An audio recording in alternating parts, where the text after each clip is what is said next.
from the campus of Westfield State University. This is 89.5 FM, WSKB, Westfield. Support for the community programming of WSKB is provided by Westfield Bank. For more than 160 years, Westfield Bank has been an important community presence and commercial leader in the Pioneer Valley, with convenient full banking services in Westfield, West Springfield, East Longmeadow, Agawam, Feeding Hills, Springfield, Southwick, as well as Enfield and Granby, Connecticut. Visit us on the web at westfieldbank.org.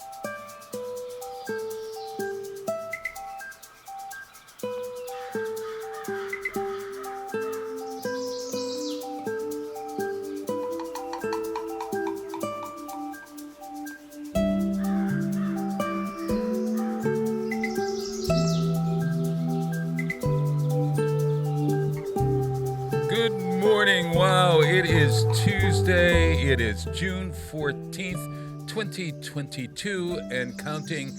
To all the flags and banners out there, happy Flag Day, everyone. Happy Flag Day. Oh, look we've got a new background, Rick. Yes. Guess where you are? I am. Gosh, it looks like Springfield. It is. Yeah, I was gonna Is say. that my old home? That's from Union Station. Union State. Oh, gosh. The restored Union Station. The restored Union Station, and we're looking down at... That's the virtual railfan webcam. Oh. They just had a big one, too. Oh, my gosh. Look at that. Is that Bay State Yep. West there? What do they call it now? Tower Square. Tower Square. Yeah. They're even tilting up on Sheraton. record. All right, keep going. I have no control over this camera. They're running this in wherever virtual railfan is. Okay, all righty. There's the platform for Amtrak. Uh-huh. Oh, so you can go in and move it yourself. No, I'm not moving it at all. They're moving it. I'm looking at my old apartment someplace around here. That one with the white there's some top. churches way in the background. Okay. Yeah. This Sick. is great. This is great radio, isn't it? Hey, Wonderful everybody. radio, yeah. I am here with Rick Berry, my trusted what is your job? You're the coordinator. Co-hostess. Yeah, he is my personal assistant. My personal assistant. I don't know what my job title is. No, you give me everything. I change it every time. Yes. But you are a personal assistant to me today. I maybe my therapist. You may be my masseuse. You may be everything. But he is. Hey. Yeah. No. But he. No. I get paid extra for that one. Oh, yeah. You'd have to. Yeah. You got blindfolds. Yeah. And in the center square is our great friend Peter Coles, our great producer, and we have a very tired personal assistant because you were in the Show Me State. I was in a lot of states. states. Oh, you were in a lot of states, and that's not even including the nation states, the national states you were in. Yeah. You were in the state of delusion. You were in the state of anticipation, state of exhaustion, the state of exhaustion, et cetera, et cetera. Where did you go, Ricardo? It was a long week. We actually went. Our final destination was Fort Leonard Wood, Missouri. Fort Leonard Wood, Missouri. Yeah, they call it Fort Lost in the Woods. So it is one. Who was there that you were attending? My stepson was graduating from boot camp. Well, no, this was his AIT school. His AIT school also. Yes. Well, because the Did they have it located in the same place? Yes. Hey, wait a minute, you acronyms. What is that? AATA. AIT, I think, is Advanced Individual Training. Yes. Advanced Individual training. training. So you go to boot camp and they make you a soldier, And then you go to AIT and they make you your specialty. His specialty was law enforcement, was it not? Yes, it was. Yeah. He is now a Army MP, military police. Military. Oh, wow. Yep. Amazing. Yep. Now, And that's kind of carrying on the family business. Yes, his 'Cause father. his dad is a he's a police officer, Yep. oh, how terrific. Okay. And let's give a shout out to give the kid's whole name. Jonathan Malo. Yes. Jonathan Malo. Yes. Oh my gosh. Good kid. Yes. Yeah. Grown up a lot since January. You The Army was good. The Army was good for him. Yeah. And he I survived. said the same thing about Timmy. Yeah. Her survived boot camp. Yes. Yeah. Okay. Well, Yeah, you don't so- survive. You more like you. Timmy told me this. He goes, Dad, he goes, I don't understand why all these people just aren't following orders because they make sense. And if you don't follow orders, your life is miserable. Yes. That's what he Yeah. said. He figured that out quite quickly. Yeah. Well, John kind of had a leg up on it because he was actually one of the cadets here in Westfield.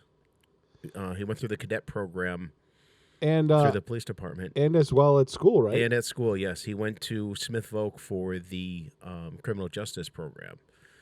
So he kind of had a heads up as to what was going to happen and how it was going to be at boot camp. He enjoyed boot camp. He liked his instructors. So, and like Pete said, when they finished at boot camp, they really didn't have graduation. They went directly to the AIT training. So this was their graduation from boot camp and AIT. Okay.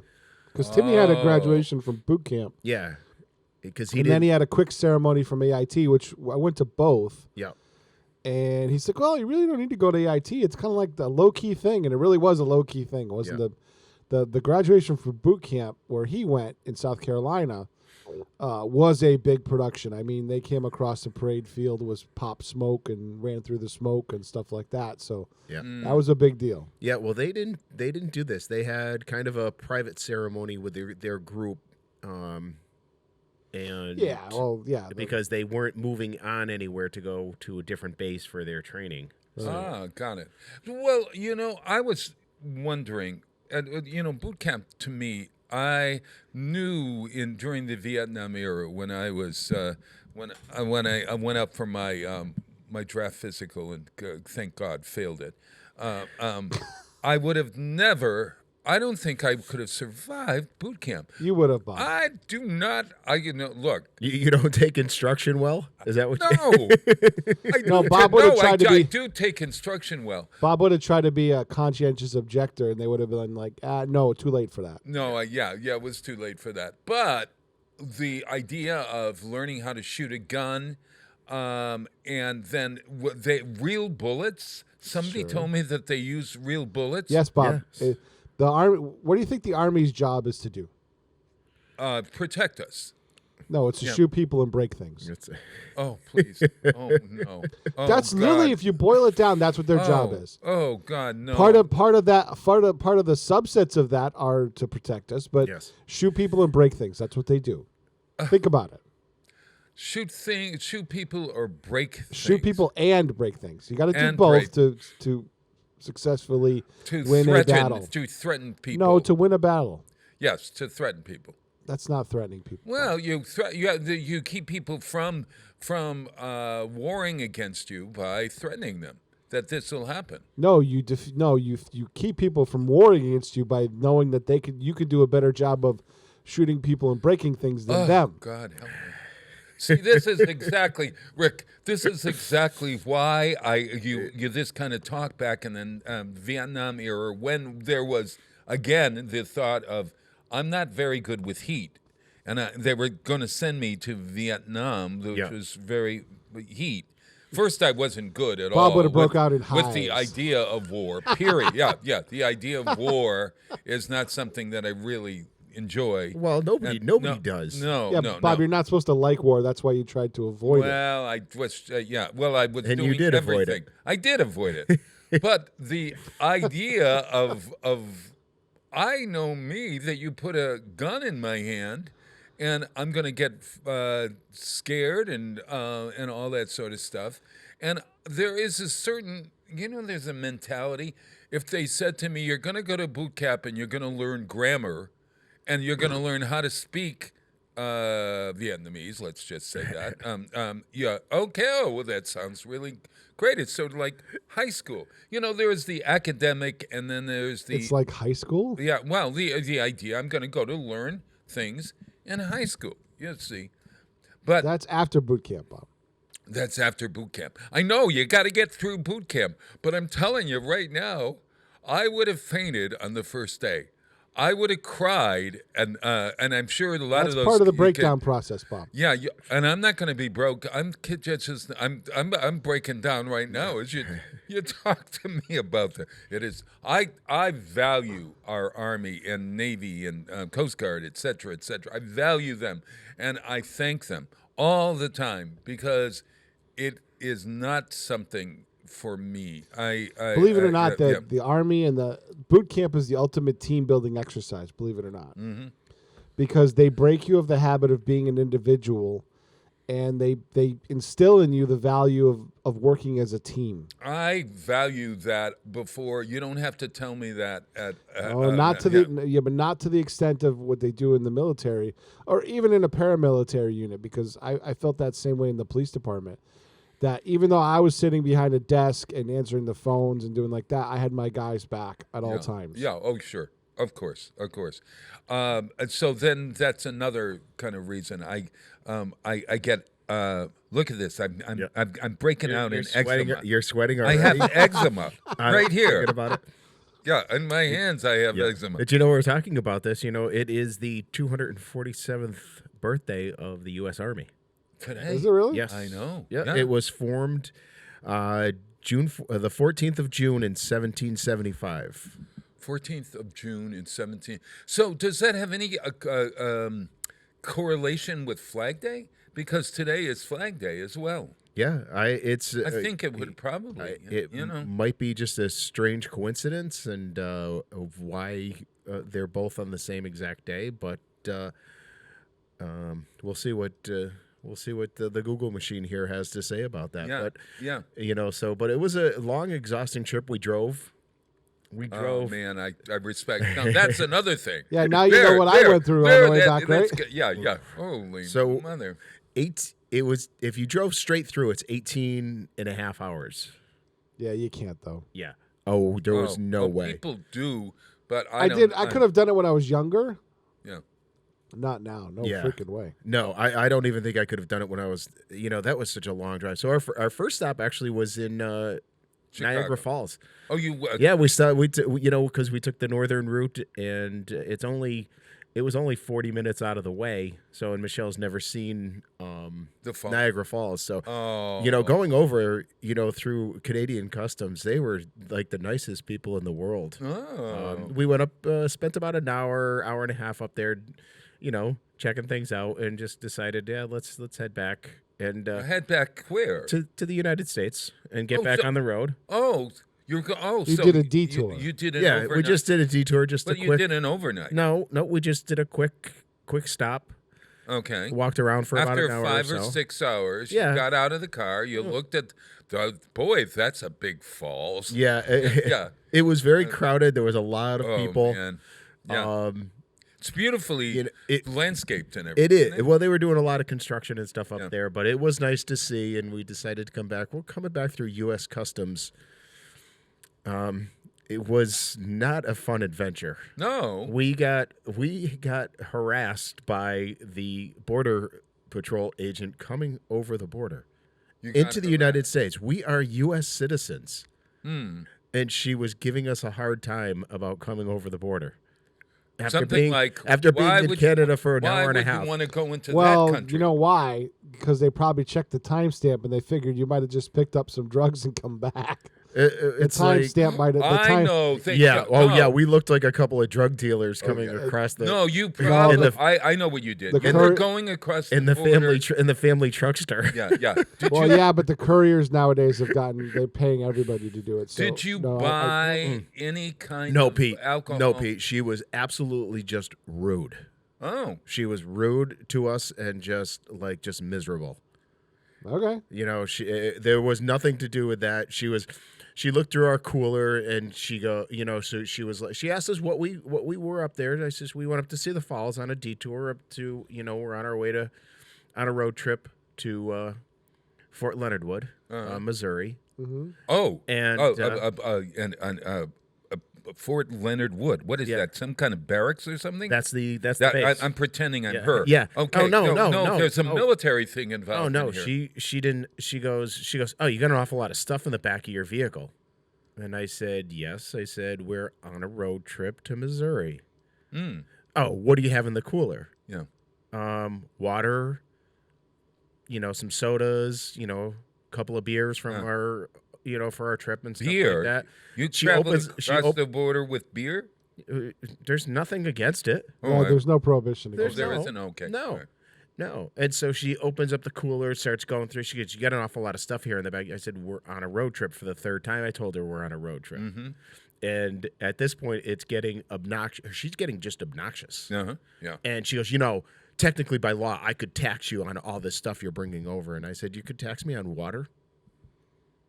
Uh-huh. And she's like, wow. She goes, wow. She goes, you could have bought it up there. And I says, if you look at the beer that's on the top of it, it comes from Massachusetts, where we're from. You can't buy it there. There were 3 cans of beer in the cooler. And she was, just literally obnoxious.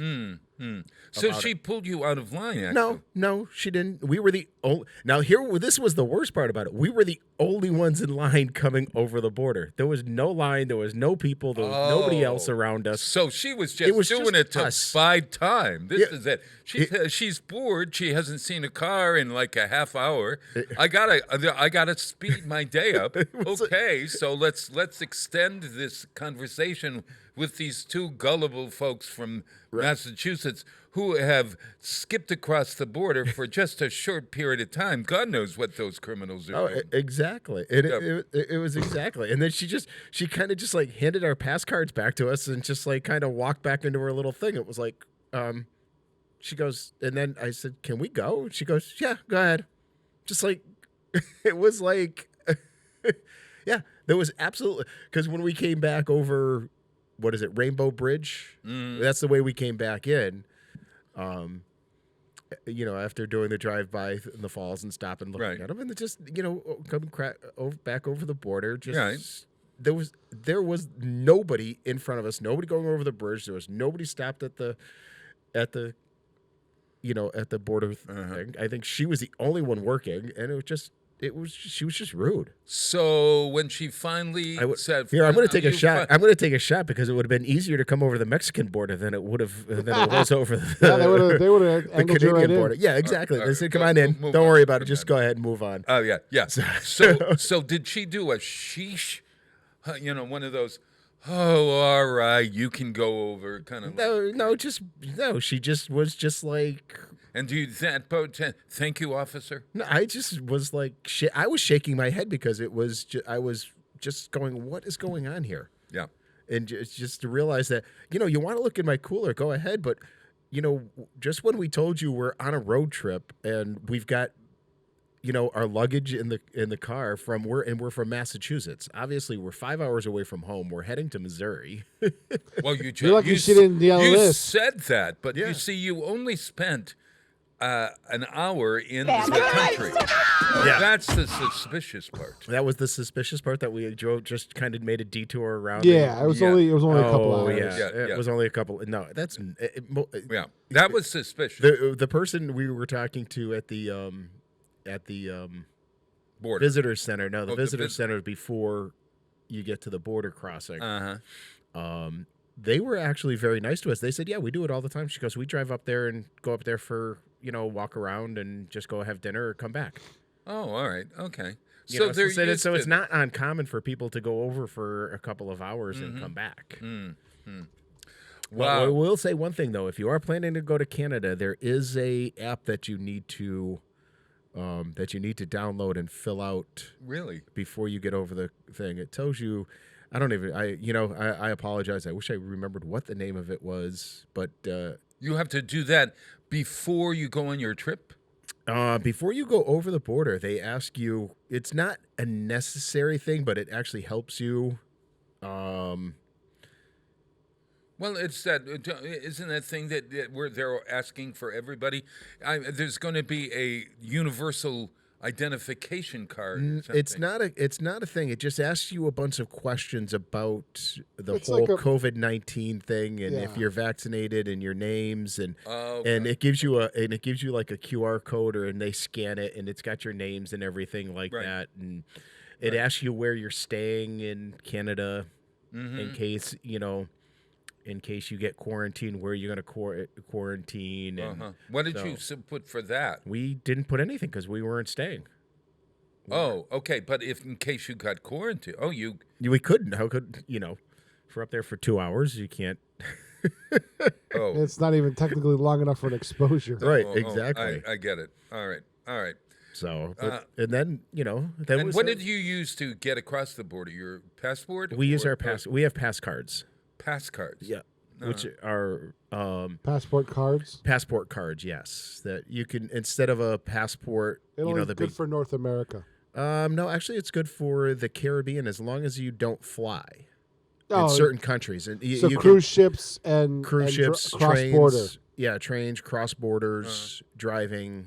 And Wouldn't like a that. passport be a little? I mean, if you're applying for a pass, is it easier to get a pass card than it is a passport? No, they're both same the same requirements. Yeah. Yeah, it's the same requirements. You just request either one or both.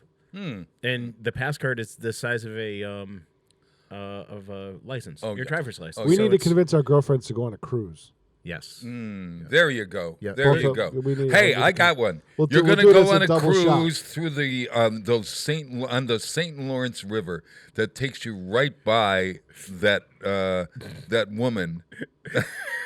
Bob, why tempt fate? I don't know. Hey, And then go across the border and come back. yeah. At any rate, I had a lovely weekend. I played the Mad Hatter for 40 people at the Children's Museum this week. It was really great. I saw the picture. There's the picture of me as the Mad Hatter. Did you scare any little kids? I was working on my voice, which one of our Did it get any better? Matt, one of our fans, Matt Jones, said that it sounded more like Scooby Doo than it did the Mad Hatter. That's so true. I worked on it sort of like this, and it was sort of like that. That's a better one than I did on Saturday, believe me.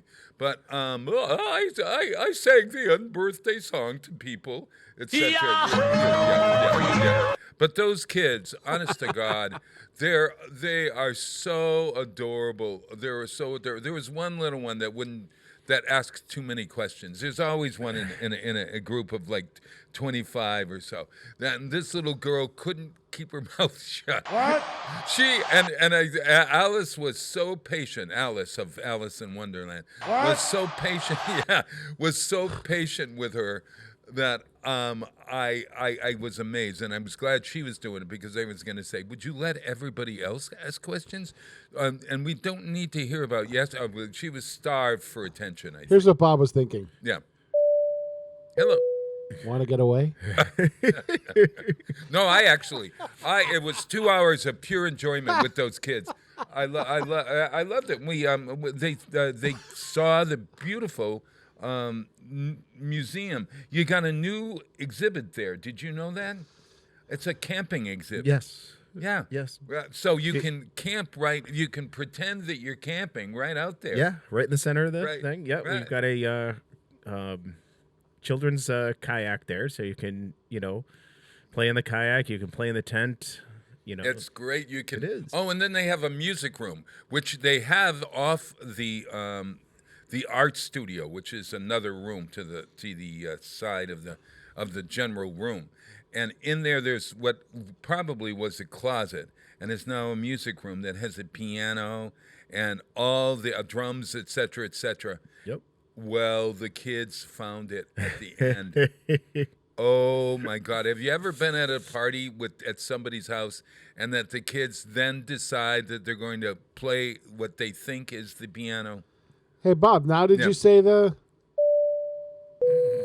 Oh, that's right. Well, that was at the end of it. I got out of there at the end. Yeah. You're They like, had "Outta here." they had found the piano and the kettle drum, and they wanted me to listen to their music, quote unquote. And Oh, it's hard to that's make a kettle drum sound bad. Yeah. Well, when in the background you've got chopsticks trying to being played, or that just pounding on the piano. Oh gosh. At any rate, I had a great time. The kids had a great time. We're looking to do, and we're planning. There are 2 more cupcakes, cookies, and community at the Boys and Girls Club this time. I think it's in July and August. So look forward to that. And so let me play a song by Seals and Crofts. I had to play a song by Seals and Crofts because Jim Seals died this week at 80 years old. Wow. You know, Yeah, Seals Michael was and saying Crofts? that yesterday. Yeah. So I found a song that I didn't know called East of Ginger Trees, and I just thought this was a lovely, lovely song. It's one of their all-time hits, apparently. I must have been in Britain because I don't. Do you remember East of Ginger Trees? No. No. Well, we're going to play it right now. You're going to hear it. Rest in peace, Jim Seals. We love your music. We loved your music, and we love your music.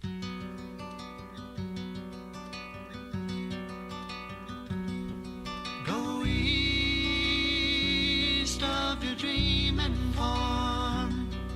Let peace and silence spin your yarn. What harm can befall thee in yon wilderness of cloves?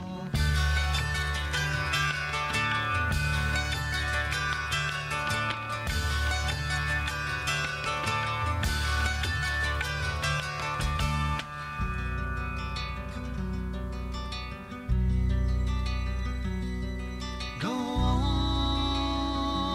east of ginger trees. Go soft and silent like the breeze. With ease be off and wander in yon wilderness of cloves.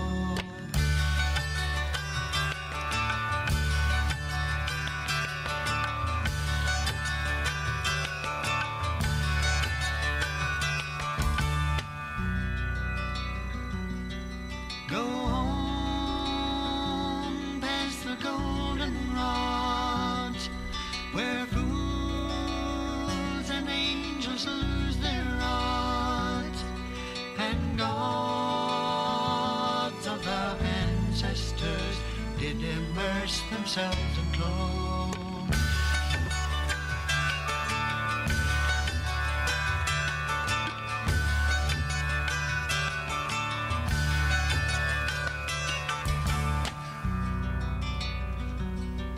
Go on toward the crimson shore, beyond this life of metaphors, where doors of understanding's house decorates them with clothes.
Support for community radio on WSKB provided by Westfield Electroplating, Employing over 140 skilled platers, painters, and technicians, Westfield Electroplating was founded in 1946 and was the first company in the country to achieve National Aerospace and Defense Contractor Program accreditation, proudly maintaining that status for over a decade.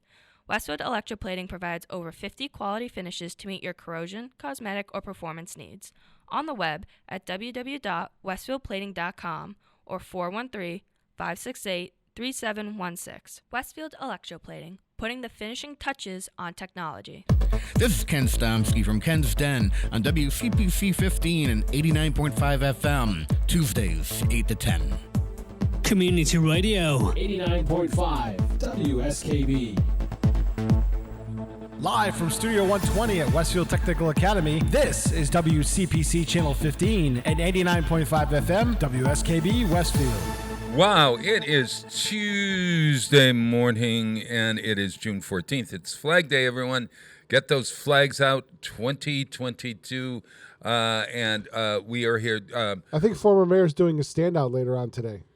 A standout? You mean with? Oh, you Flag mean? Day. He does it every year. Yeah, he does. Our former mayor, Don Humison. Yes. Yeah. Just a citizen. Oh, isn't that nice? Yep. That's great. That's good. I remember when I was a kid, this, for some reason, it was a day like today. It was a beautiful day like today. And the 6th grade class was performing at the Flag Day ceremony on the steps of Glenwood School in Springfield, Massachusetts, Hungry Hill.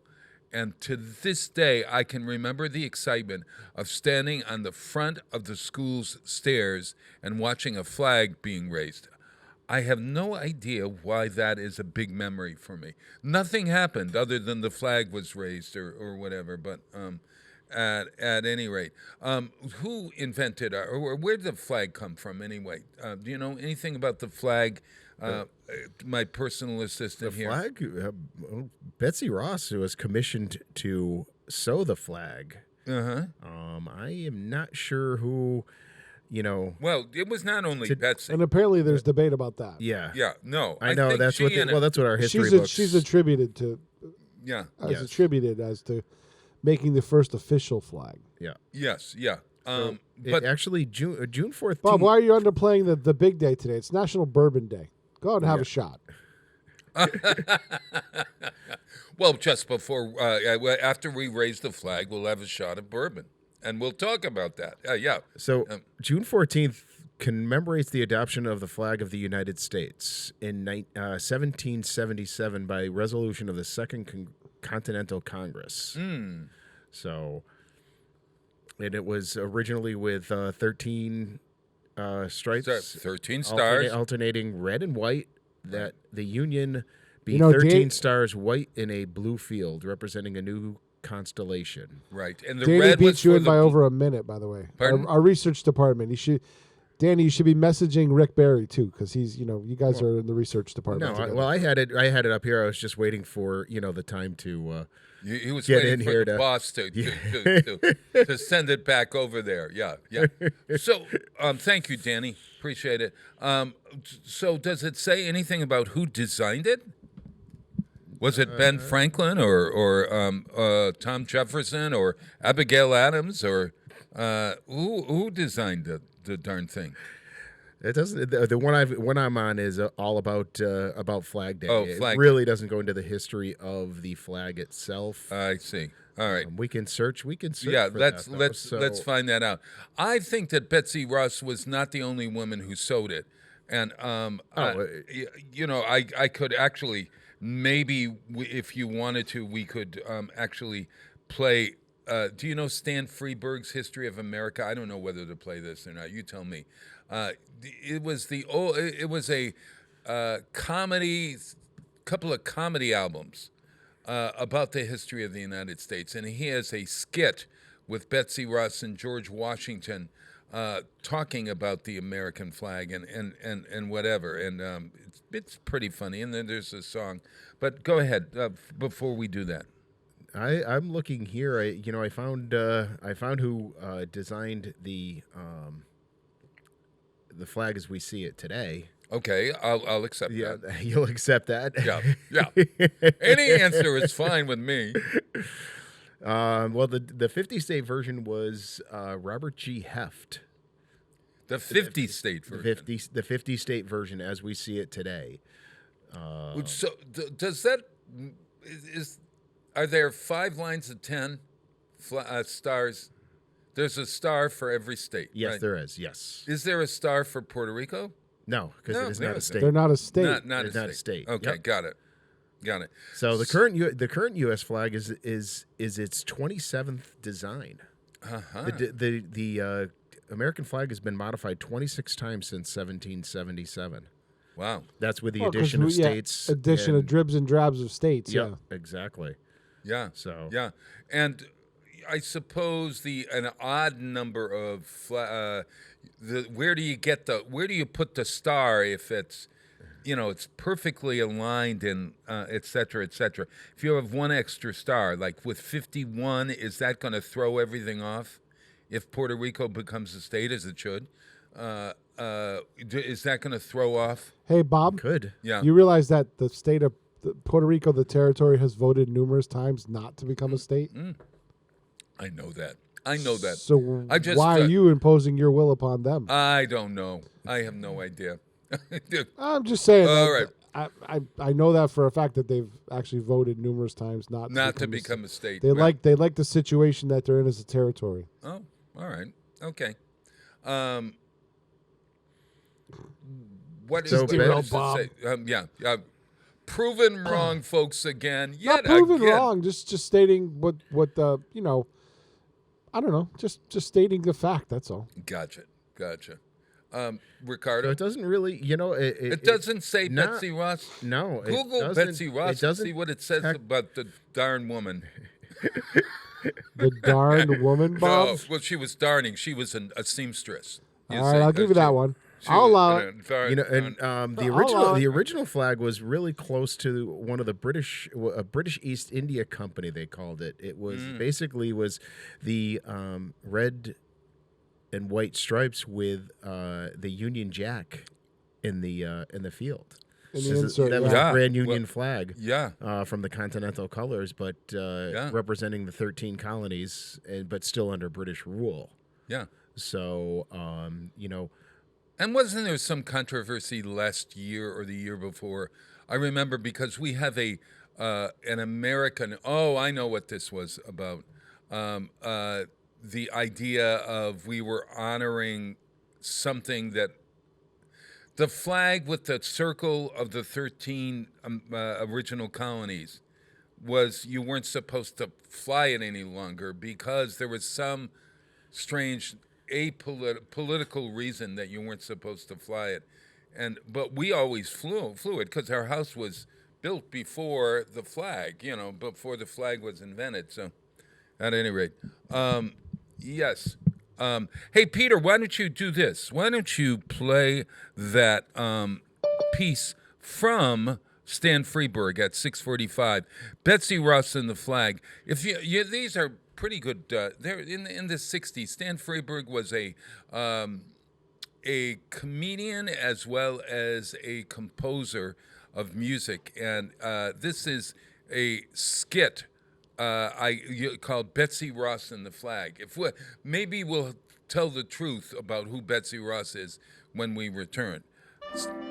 As the seeds of turmoil flowered and grew, the hastily assembled American army craved a banner they could call their own. To a certain Philadelphia seamstress came General George Washington one day in the icy winter of 1777. Betsy? You in there, Betsy? Who is it? Me, George. Oh, boy. Come on in. Hey, ever hear of wiping your feet? How's that? You're tracking snow all over my early American rug. Oh, yeah, sorry. All right, let's get out of business now. Have you got it finished? Your flag? No, my jacket. Yeah, but don't you want to see the flag? The flag can wait. I got a man outside from Esquire. All right. You want to slip it on? Please. Okay, here we go. Take a look in the mirror there. Is that a darling blazer? Yeah, darling. Is it me? It's you. Now, how about we check over the flag? Wait a minute. You think the lace on the cuffs is too much? No, it's fine. You really like it? I adore it. Now I about wonder if I should have had the silk brocade instead of the lace. lace, brocade. Say, these antique military buttons worked out real nice, huh? Well, I'm Or glad. should I have taken the mother of pearl? We've been all through this, George. You wouldn't want the mother of pearl. Once you had 'em on, you'd hate 'em. Yeah, but on the other hand... Look, I made you a spiffy little blazer there. You got the lace on the cuffs and the antique military buttons and the gold epaulets and the emblem on the pocket. All right. Now, why don't you look at the flag, huh? All right, all right. Now, Just a minute. Let me bite the thread off here. well, snap it up. Spread it out in your lap there, and we'll...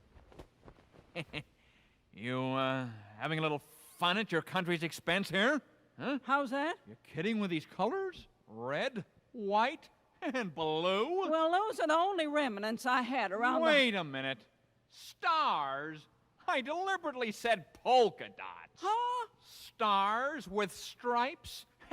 How does that work together, design-wise? All right. You want to be the big man and put on the thimble, huh? No, it's just... Then how's about you let me run the flag department and you run the army like a nice father of our country, okay? I know, but look at the colors you chose.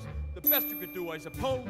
A peppermint stripe with royal blue, the same as the British colors too. Now how will we tell whose side is who? Look at the colors you chose. Why couldn't it have been puce, lavender over chartreuse, or possibly some exotic shade, a delicate orange, mauve, or jade, instead of the choice that has been made? Why couldn't it have been possibly cinnamon? Everybody wants to be an art director. Everybody wants to call the shots. Yeah, well... Everybody wants to be a flag dissector, changing all my stars to polka dots.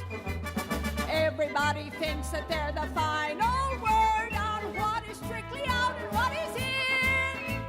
How'd you like a banner made of pea green spots on simulated leopard skin? Or possibly a flag that features fleur-de-lis on ochre corrugated tin. I'd like it. How soon can you make one up? Come on, there's your flag. Take it or leave it. All right. Say, what's this little ticket here just fell out? Inspected by number 28. That's me. Oh, yeah. You want it on a hanger? No, I'll just run it up the flagpole, see if anybody salutes. Okay. I guess it's better than don't tread on me. Certainly.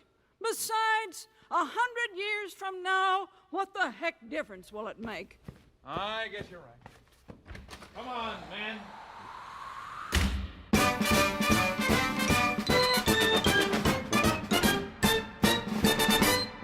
Support for community radio on WSKB is provided by Betts Plumbing and Heating Supply Company, an independent, family-owned wholesaler serving Westfield for over 50 years, specializing in plumbing, heating, and industrial piping supplies.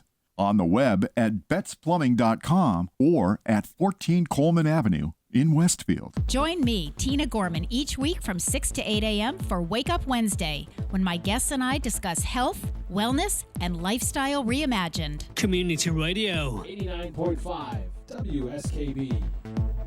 Live from Studio 120 at Westfield Technical Academy, this is WCPC Channel 15 and 89.5 FM, WSKB Westfield. Well, it is Tuesday morning. It is Flag Day. Hey, I got the scoop on Betsy Ross. Okay. Boy. Yeah. It turns out she was an American upholsterer. Doesn't that give her a whole new... Can you picture this? Yeah, she was a seamstress. Well, upholsterer. Yeah. And she'll fix your chair, too. Yes, and her, she was married 3 times, apparently. Really? Yeah. Wow, Ross. she gets around. Yeah, Ross was her first married name. Elizabeth Griscom was first. Then she married Mr. Ross, Ashburn, and Claypool. Okay? Sounds like a nice law firm of the colonial times. That's exactly right. And though most historians dismiss the story, Ross family tradition, of course the family has this, holds that General George Washington and 2 members of the Congress, Robert Morris and George Ross, I wonder if he was married to her. No, that would have been Colonel George Ross, which was her deceased husband's uncle. Listen to you. Oh, So- fabulous. And Good. he is actually a signer of the Declaration of Independence also. Oh, wow. Well, they visited Mrs. Ross in 1776, and Mrs. Ross convinced George Washington to change the shape of the stars in the sketch of the flag he showed her from 6-pointed to 5-pointed by demonstrating that it was easier and speedier to cut the latter. However, there is no archival evidence or recorded verbal or other recorded verbal tradition to substantiate the story. It appears that the story first surfaced in the writings of her grandson in the 1870s, but it's a good story anyway. Yeah, there's all sorts of stories that you find out here on the interweb, and whatever one is true, and because they're getting them from different sources. History.com says that there was no official documentation ever found to confirm Betsy Ross created the first flag, but it's conceivable that her uncle, you could call him, Colonel George Ross, recommended her for the job. So that's what that has been proven. That's proven. Okay. Right, and she also attended the same church as Francis Hopkins, who was a signer of the Declaration of Independence and a New Jersey delegate to the Continental Congress. Yeah. But with him and George Washington attended the same church. Oh, interesting. So they knew each other. Right. There's a lot of layover. And Is the original flag in the Smithsonian? I think it is. As you go in the Smithsonian, I may be wrong. I think is that not the flag that was flown over Fort Sumter? Oh, you're exactly right, Rick. I was just about to say that. That was how the Star Spangled Banner was written. There we are. That's what that flag is. Okay, got it. Hey, if you incidentally, if you want one of those gay banners, the Gay Progress flag banner that you see around town, we still have some left at the Westfield Creative Arts Center at 105 Elm Street, where you'll find all kinds of great happenings. You get a little thing, you can put it in the ground, etc., etc. Speaking of flags, I also attended last night. We had a wine tasting event. I tasted 4 wines last night. And you got up this morning? I did. Four 6-ounce glasses of wine. Oh, well, I had 2.5 glasses over the period of an hour and a half. Incredible wines from the Italian, southern Italian country, the country of South Italy, of the Amalfi Coast, etc., and Rome. With Michael Brunel. You ever met Michael Brunel? He is the corporate buyer for the Big Y for Table and Vine. Table and Vine. Yep. And he does this great presentation. We had these 2 incredible cheeses that were to die for, and we learned all about wines, etc., etc. And I didn't even realize that the color of a wine is indicated by soaking the skins, like rosé. Okay, they just put the skins in for natural pigmentation, a short time, and you get that pink color. Right. Otherwise, it would not be pink. Right. Yeah. I You did not know that? Oh no, I don't know. I don't know a hell of a lot of things. Well, Bob just drinks it doesn't worry about where it comes from. No. Bob doesn't know how to know where the sausage is made. Yeah, I don't know. Just put it on a bun and put some relish on it, and I'll eat it. Well, there's white Zinfandel. It comes from the Zinfandel grapes, which are red. Ah, yes. But it's got a slight pink tone to it. That's right. And that's because they do not put any of the they don't put a lot of skins in it because it would turn it red. Yes. And so it comes from the actually fleshy part of the grape. So it gives it that little pink color. Wow. And the grape skins actually are hold what are the tannins in the grape and wine and stuff like that. That's where all the tannins are in the skins. Yeah. And the tannins make it a little bit more acidic, I think. And give it a little more body. A little body. Yep. I tasted some full-bodied wines last night, as well as things that he was actually saying that Pinot Grigio, okay, that the most famous wine, is not to sommeliers, do they call? No, maybe, is that the word? The sommelier is a wine expert. A wine expert. Yes. Feel that is the Bud Light of wines. Don't tell anyone I said so. So James has always said, I love Pinot Grigio, and I'm thinking, I don't, I like it. But it doesn't have as much bite as whatever. But to now know that it's the Bud Light, I think he's probably going to switch. But we have video from Bob waking up this morning. A little hungover with an upset stomach. Oh, you do? Yes. Oh, gesundheit. I'm frying eggs. That's right. Oh my God. For our describe what that cartoon was for our radio folks, Peter. Describe. It was three chickens sitting in a hen house, and one chicken goes to the other chicken, gesundheit, and there's 3 eggs smashed up against the wall behind the. Oh, I thought she was laying look laying behind. fried eggs. No. Oh. Gesundheit. So sneezed. when she sneezed, and then the eggs hit the wall. Correct, Bob. Come on. Yes, that's why she's saying gesundheit. I get it. All right.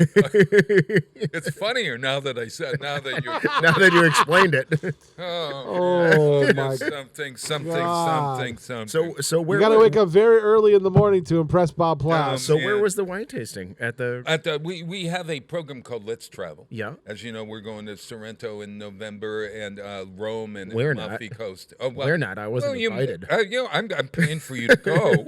You are? Yeah. No, I'm not. I'm in.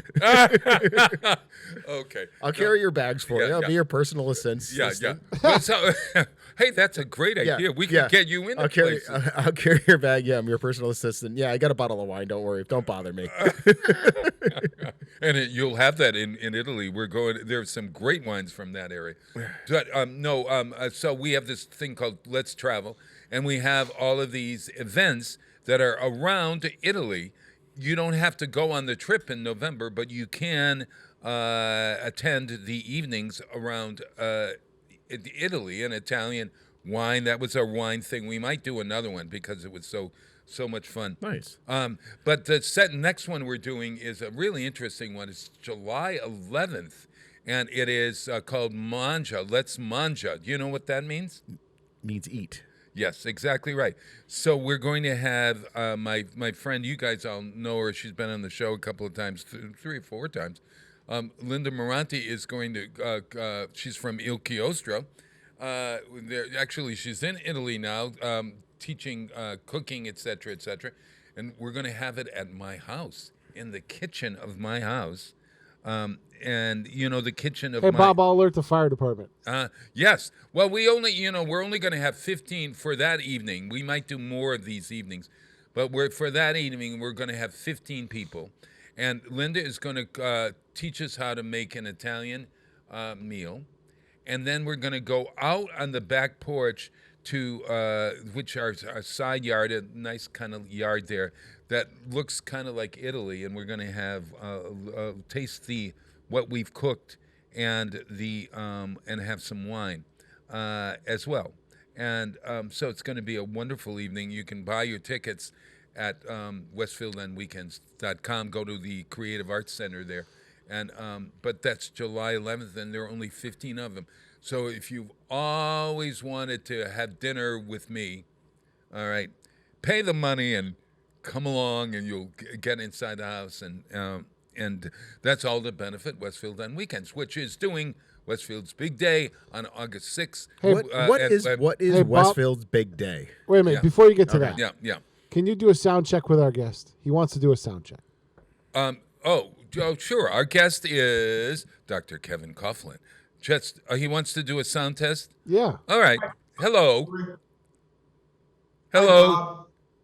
Hi, Rick. How are you? Good morning. Doing Sounded well a little yourself? hollow. You're hollow there, Kevin. Hollow, let's see if I can improve it. Don't want to interrupt. I just want to make sure that my audio is working. I'll just see if I can improve it a little, okay? All right. There we go. We're going to see Dr. Kevin at 7 o'clock. So yes, onward and upward. So what is Westfield's big day? Okay. There's going to be more press on it. Actually, I'm writing a press release right now. Not at this very moment, but I'm in the middle of writing a press release. You know, they just don't appear. You got to put it on paper. Is that paragraphs. associated with like National Night Out? It is. So Westfield. Oh, look at that! I'm a smart. Yeah. I pay attention around this joint. Westfield's big day. The National Night Out, the full name of his National Night Out Against Crime, and what it does, it fosters, it's the 36th or 37th year. I DJ'd a couple of them on the green when I almost killed myself on the roots of the old trees before it was the green that we know now. Oh, you did it that long ago. I was wondering. A decade ago, at least. Oh, gosh. I DJ'd 2 of them in a row. Oh, man. See, the police department called Westfield on weekends, and they wanted to revive collaborating. Yeah, and we were reviving it. We happened to be working on a music series or a music event. And so it was the perfect union of the police department working with us, and we're co-sponsoring Westfield's Big Day, which is nonstop music, a vendor fair, community booths, et cetera, and goes into the night with, there's a headliner. It's a Elton John, Billy Joel tribute band called Benny and the Jets, and but then all day long and into the evening, the police have all kinds of wonderful events planned and wonderful activities to learn about how to be a safer and healthier community, etc. It's great fun. It's going to be really fun. Wait till you think of or hear of some of the events that the components of the event that we're planning. It's nice. And it's August 6th. It's from noon until 9 o'clock at night. Nice. So, yeah. And I think there might be I'm assuming that's going to be a Saturday. It is a Saturday. Okay. Yeah. And the other big event, of course, is we're planning Pumpkin Fest on October 15th. Nice. So, yeah. So, hey, listen, why don't I play Billy Strayhorn's great song, Take the A Train by Duke Ellington, in celebration of Gay History Month. Gay History says that Billy Strayhorn, one of the greatest composers of all time, and Duke Ellington's partner in crime, in a sense. They worked together. Duke was a pretty solitary man. Duke was a composer as well as Billy Strayhorn, but the two of them wrote some incredible music together, including Take the A Train. Have you ever taken the A Train in New York City? It's on the west side. No, probably on the east side. I'm sorry, the east side. It goes up. No. I have not. It goes right to Harlem. Right to Harlem. Yeah. Take the A Train. Yeah. All right. Well, learn all about it here. I usually stay in Manhattan when I go down there. Yeah, I'm too. I'll give you. I just never leave the city. You never go. Yeah. Oh, well, I'm taking you on my tour because I'm usually on a bus where they drop you off downtown, they pick you up downtown. Look, I'm going to New York with you and Michelle. That's it. That's it. You're going to see New York my way. Take the A Train, everybody. Billy Strayhorn, Duke Ellington.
Support for the community programming of WSKB is provided by the Barnes and Noble College Bookstore in the Ely Campus Center, offering Westfield State t-shirts, sweatshirts, and gift merchandise, all of your academic needs, and offering textbook materials in new, used, ebook, and rental formats. Available at the bookstore on campus or online at westfieldstate.bncollege.com.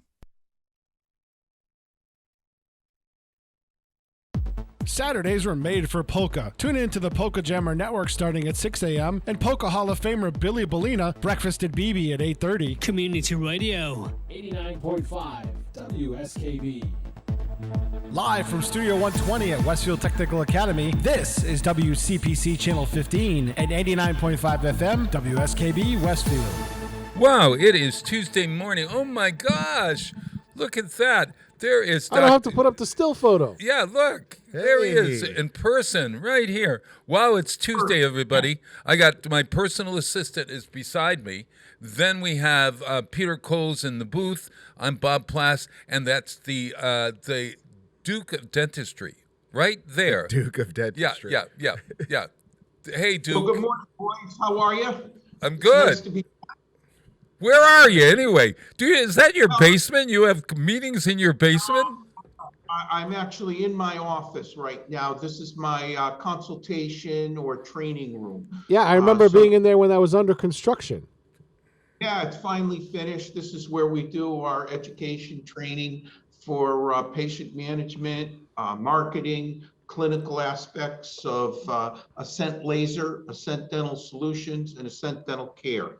So it's a pleasure to be back with the group. Thank you for having me. I always enjoy. You've been on the road. Speaking of graduations, Rick was in Missouri this past weekend. Where have you been for graduations? I have been all over the place. I've been in Florida a couple of times. I'm leaving on Thursday for Phoenix, Arizona for a course in what they call platelet-rich plasma, which is basically a way to improve healing and to provide better results for surgical procedures such as dental implants, the removal of wisdom teeth, and from a cosmetic standpoint, it's used in microneedling, patients who have alopecia or lack of hair. It's just a way to consolidate an individual's own blood so that you're condensing most of the healing products to get a more rapid heal. They're doing it in orthopedic surgery. They're doing it in dentistry. And oh, really? They are going to do it in dentistry. Yeah.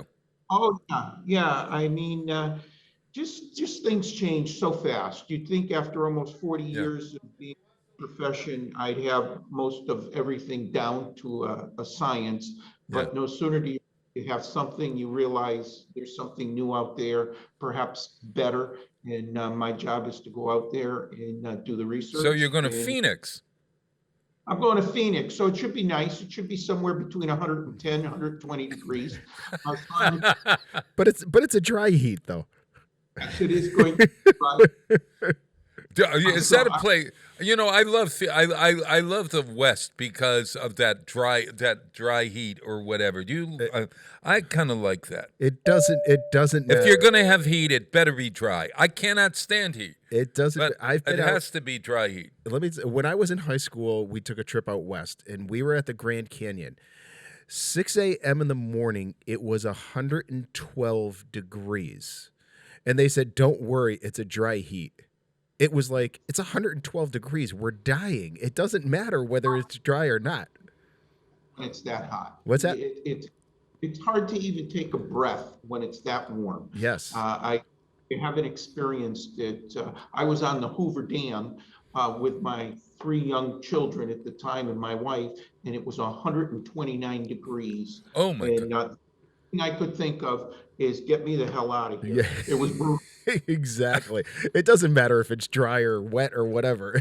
Hey, Bob. That's why you got to be good. You're not going to go to hell. It's going to be that way in hell, Rick. Bob, I found your holiday. It's coming up this. You're not going to be around for it, but I found out your holiday. June 18th. Want to get away day. Oh, I cannot wait. Oh, good. So you're going to go. You're going to get away. I thought you got away to, didn't one of your kids graduate recently this year, Doc?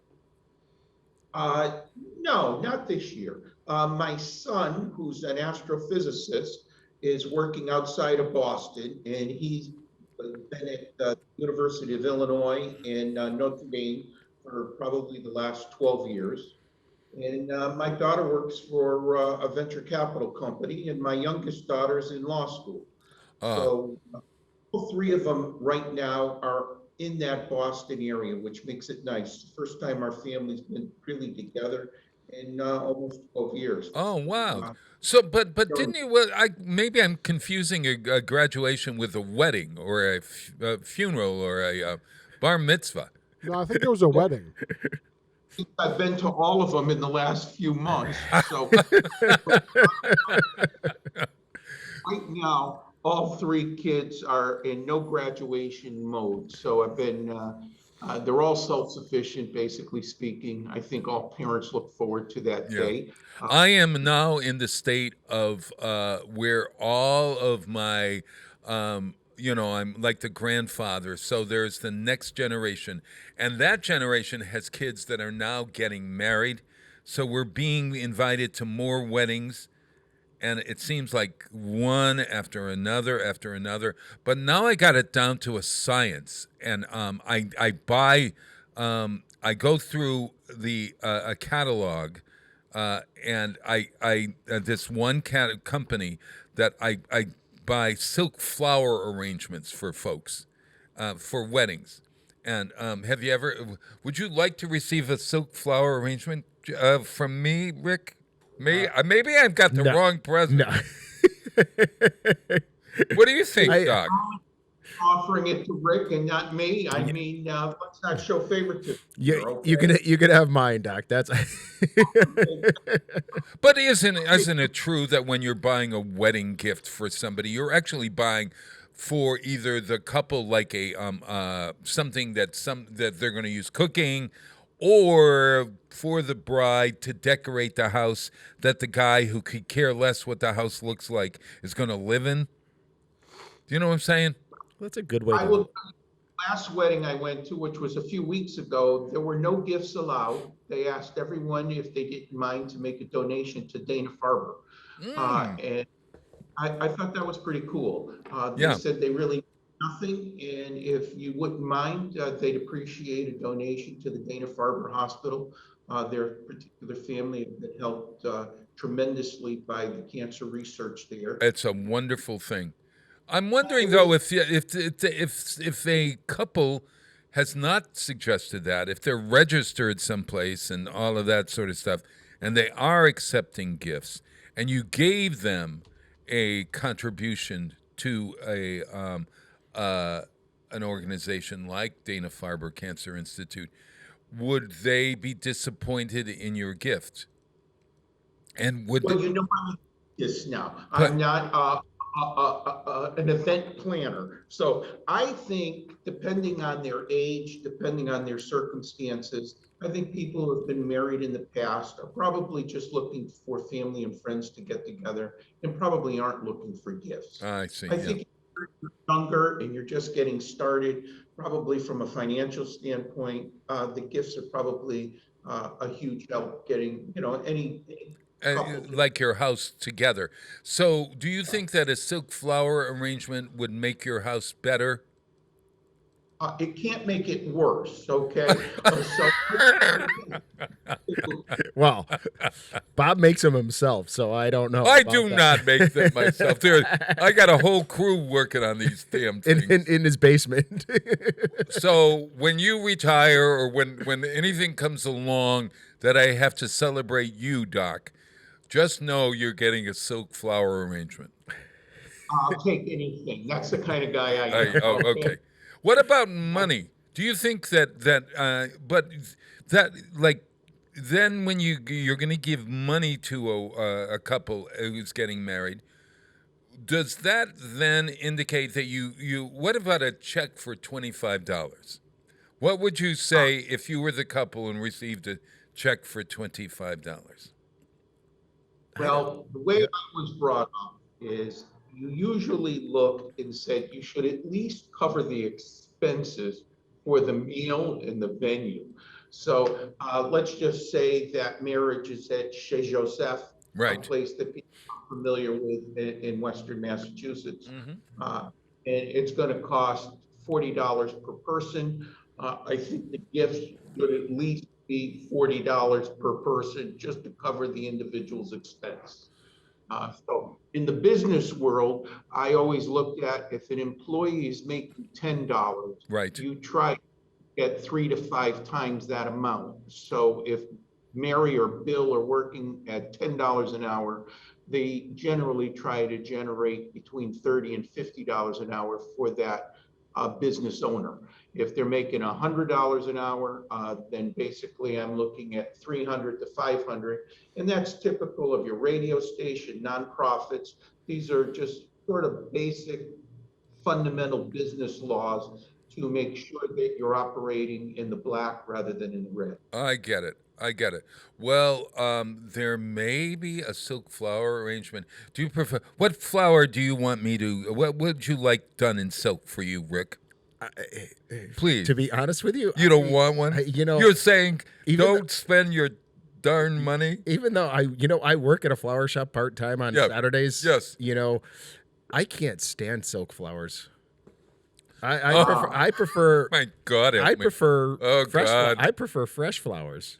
Of course, but if I buy fresh flowers, sure, easy for you to say. Yeah, if I buy fresh flowers for a couple, they're going to only last for a few weeks, and they've seen enough flowers. Yeah. Whereas my silk flower arrangement, they can pull out every season that they want to have this, and I'm not just talking about a little flower arrangement. I mean, my arrangements are about 18 inches to 24 inches wide. Hey, Bob. I spent a little bit more money than fresh flowers with a company called Eternal Fleur and bought real flowers that are preserved, and they smelled actually like the flower for well over a year. Real flowers that live Eternal Fleur. Eternal I found out about it watching some sailing channel on YouTube. And one of the girls that was there owns the company. And I was like, oh, this is pretty cool. And I bought the flowers for my girlfriend, and they're still good. She says they still smell. It's been over a year. And are they real flowers? Yes. They're preserved. Interesting. In water or something? I don't know how they preserve them, but they do. Oh, good. They embalm them. So that the air or oxygen isn't getting to them. Is that correct? Well, that would be the best way to preserve them, yeah, but I don't know how they do it. Wow. I've never heard Eternal Fleur, which is fleur is flower in French. My company is called petals.com, and they do large. If you want like fake plants for your office, Doc, like the one you're in right now, you need a couple of green plants back there. Huh? That by next month they'll be there. Excellent idea. Oh, go. Oh, excellent. Petals.com. Go online. Done deal. Yo, look at this. There you go, Bob. Oh, all right. So look at that. We've got the now, Doctor. We are now. You're seeing. He can see it too. Oh, okay. So this is all the petals. I think this is what I bought. What? They're out of Queens, New York, too. Yeah. Oh, it's in it. They're in some kind of like floating thing. Yeah, no, they're freestanding though. They're not in a solution or anything. Wow, love it. Yeah. Okay. Well, enough about fake flowers. I think we play a song and come back and talk to the dentist and celebrate who Kevin Coughlin is. Dr. Kevin Coughlin from Ascent Dental. That's ASCENTDENTAL Dental. And that's my story. I'm sticking to it. And here, in your honor, is the song Dentist from that plant-eating musical, which is called Little Shop of Horrors. Little Shop of Horrors. Exactly Feed right. me, This is senor. this is Christian Borle. I'll be a dentist. When I was younger, just a bad little kid, my mama noticed funny things I did. Like shooting puppies with a BB gun.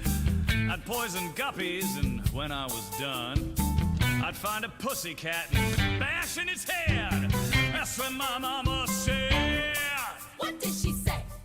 She said, my boy, I think someday you'll find a way to make your natural tendencies pay. You'll be a dentist. You have a talent for causing things pain.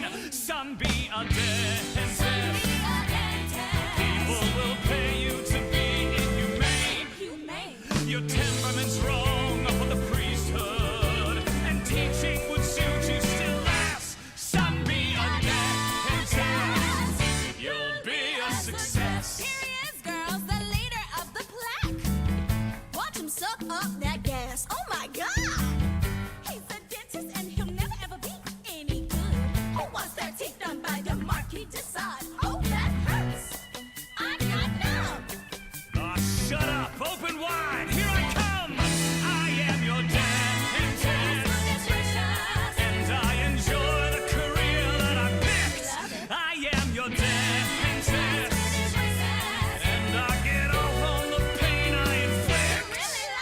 When I start extracting those molars, you girls will start screaming like holy rollers. And though it may cause my patients distress, somewhere in heaven above me, I know that my mama's proud of me. 'Cause I'm a dentist and a success. Say ah. Say ah. Say ah. Now spit. Underwriting for Community Radio on WSKB is brought to you in part by Rockies. Over 30 convenient locations throughout Massachusetts, Rhode Island, New Hampshire, Connecticut, and Florida. One of the nation's largest ACE dealers. Expertise and great product selection in paint, hardware, lawn and garden. That's Rockies. Rock solid service since 1926. On the web at rockies.com. I'm Mark Auerbach. Join me every Friday at 8 a.m. for ArtsBeat, where you'll meet interesting actors, directors, designers, and musicians here in Western New England. Community Radio. 89.5 WSKB. Live from Studio 120 at Westfield Technical Academy, this is WCPC Channel 15 and 89.5 FM, WSKB Westfield. Wow, it is Tuesday, June 14th, 2022. Doctor, did you enjoy my tribute to dentists? Actually, I did very much. And just for a little background, when Little Shop of Horrors was in New York City on Broadway, they actually contacted me and used some of my photos in their playbill. You're going back 25 years at least, and somebody knew me through someone else, and they called me and said, "Do you have any disgusting photos of people who had some serious dental disease?" And I said, "Absolutely." And sure enough, they used them. They provided me with complimentary tickets to the show. Are you kidding me? Wow. They actually put in there, Dr. Kevin Coughlin in the playbill. Thank you for your photos. Obviously, you couldn't tell who these clients or patients were, but I just thought it was interesting how universal everything is, how people can just click a button today and you can learn or see so much of whatever it is that interests you. It's just amazing.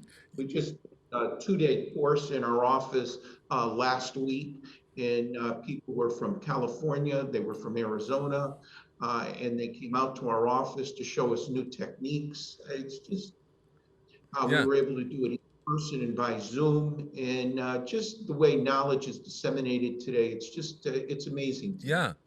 Hey, I was telling Rick that the original film. Do you remember the original Little Shop of Horrors film? It had Jack Nicholson. I actually don't know. No, it is such a cheesy movie, and you have to see it. It's a classic. I think, what is it, 1960 or something? I think. Yeah, 1960. Yeah. If Google it or watch it somewhere, it is worth seeing. But and I don't know who plays the dentist in that film, but it's the character is sort of like Elvis Presley. I wondered, have you ever said in your career, say ah? I mean, is that a technique now? I don't remember my dentist ever saying say ah to me. The reason that your physician or your dentist will do that is they're trying to look past the tongue into what they call the oral pharynx region. In year 2021, there were over 6,000 new oral cancers associated with oral pharyngeal cancer. It's caused 80-90% of the time by the human papillomavirus. And if you have kids, back in 2006, 2008, they started recommending the Gardasil vaccine for young girls and young boys to prevent the venereal disease, which leads to oral cancer. And now with COVID, there's about a 50-60% decrease in the vaccination of these young kids, and they're seeing a huge rise in these oral cancers. So when you say ah, what that dentist or physician is looking down through the tonsillar area, and they're looking for white or red lesions, which generally have no symptoms at all. The patient isn't aware of a swelling, growth, and that's the whole reason you're saying ah. Just to get down there, it takes the tongue, it brings the tongue down and forward, and it allows that individual to do a better head and neck examination to try to early detect the oral cancers. Well, I think we don't think of people.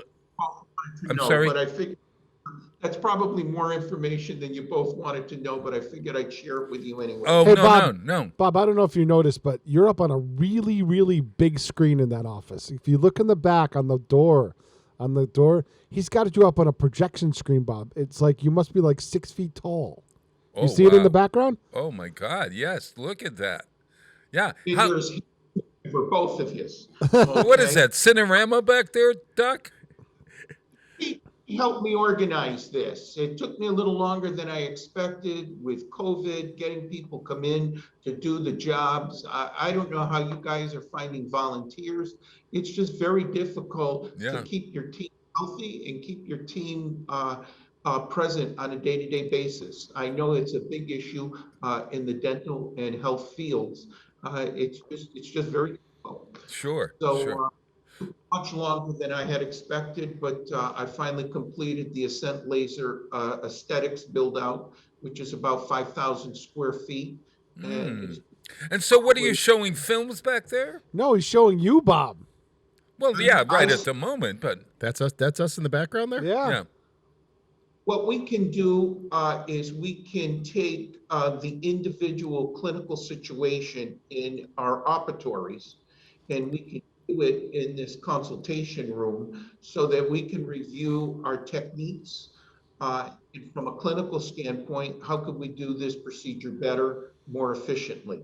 Instead of trying to do it right in front of Mr. and Mrs. Jones, we have the ability, well, actually today between 12 and 2, we're doing a seminar on orthodontics.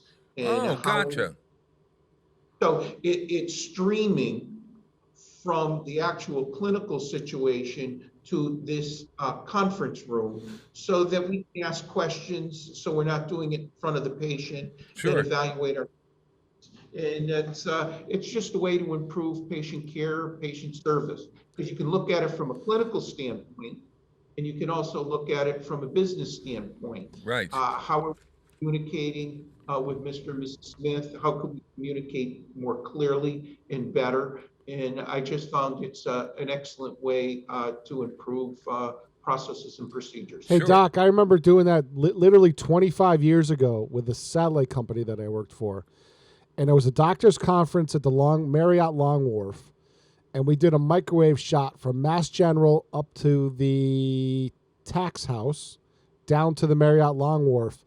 And just having a camera and production crew and everything in the surgical unit.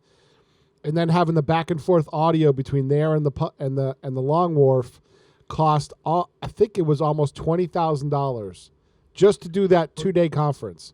And now for $20,000, you can wire your whole building and stream it to the world if you wanted to, and do a conference on Zoom anywhere in the world. Times have changed. Isn't it crazy? Yeah. Yeah. Yeah, a new company called Ascent Academy, which is to train dental hygienists, dental assistants, and dentists in the various areas that, you can go to a conference and listen, but to actually see it and then comment. And I think it's a better learning experience. Absolutely. Yeah. So you're going to, if it's another Ascent component, Ascent. Total dental domination. Total dental domination. I'll have to come over and schedule time to see your control room. I love it. And you know what? You could also maybe be showing first-run movies back there, and on the days it's not being used, you could also become a cinema. Yes. Ascent Cinema. Ascent Cinema, yes.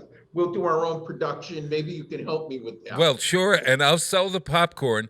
People will eat the popcorn. We'll make sure that the kernels are the kind of kernels that break teeth. And then they can go. They can break their tooth on a kernel of popcorn and go right upstairs, Rick, and have that fixed. Hey, Bob. What? Yeah. What do you think? I'm open to any suggestions. It's an interesting thing when you talked about popcorn, because this week I watched History Channel, and it was on popcorn, food that built America. And it was General Mills versus Oral Redenbacher. And Oral Redenbacher really put popcorn on the map. Right. He studied popcorn for over 35 years. And finally, after 35 years, came up with the right seeds, the right consistency. And him and his partner ultimately became multimillionaires. And they beat General Mills just because of their marketing and the fact that their popcorn was better.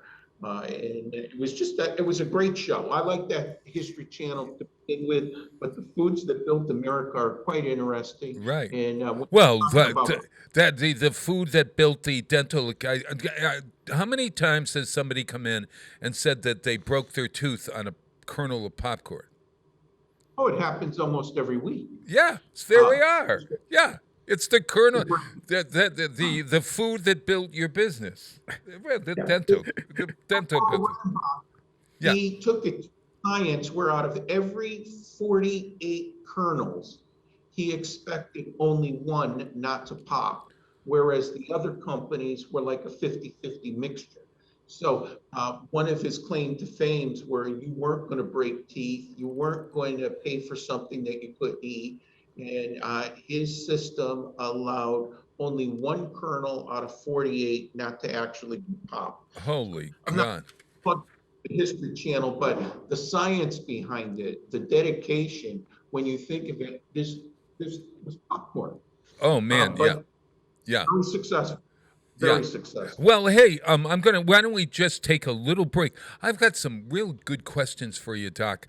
I want to talk about the uvula. Oh, but an important topic. All yes, right. Just came across my desk this week. I said, we've never talked about the uvula, and it's right there. And I'll keep everyone in suspense and play a song. This is the theme song from the new Bosch Legacy series, which is on Paramount. It is, or maybe it's not on Paramount. It's on Freevee, which is the old IMDb network. Bosch, the books by Michael Connelly, they're really great detective books. And it's an incredible series. It was on, I think, Netflix for 5 years. And watch this with Titus Welliver. And now it is, he left the police department and now he's on his own. So it's called Bosch Legacy with Titus Welliver. And it is so good. These are really wonderful series created by the guy that, Eric Overmyer, who does, what's the Law and Order series. Eric Overmyer did the Law and Order series. Okay. And so Law and Order and Michael Connelly, the one of the princes of crime fiction, produced this series. It's called Bosch Legacy. This is the theme. It's called Times Are Changing by built by Titan and Skyborn are the people who made this song, who are playing the song. It's great. Do you feel the air shifting? No silence on the street. Hear the cage bells singing. Ooh, ooh, ooh, ooh, let freedom ring. There's a fire of a new day coming round. It's a feeling like a cool rain coming down. It's the rhythm of a new song singing. It's the rhythm of a new song singing. Oh my, times are changing. Oh my, times are changing. Oh my life, I've been waiting for this moment. Oh my, times are changing. Oh, you'll never see me running, never see me running. I'll be marching on for all my sisters and my brothers. We'll be a wild bird singing. Ooh, ooh, ooh, ooh, the freedom. It's a fire, a new day coming round. It's a feeling like a cool rain coming down. It's the rhythm of a new song singing. It's the rhythm of a new song singing. Oh my, times are changing. Oh my, times are changing. Oh my life, I've been waiting for this moment. Oh my, times are changing. Oh my, times are changing.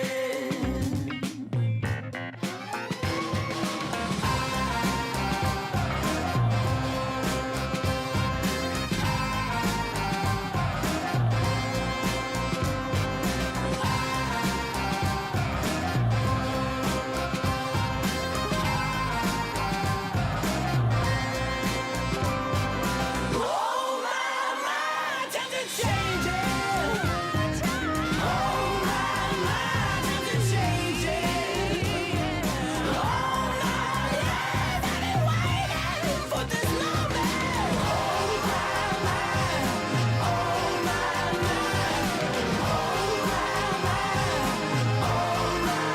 times are changing.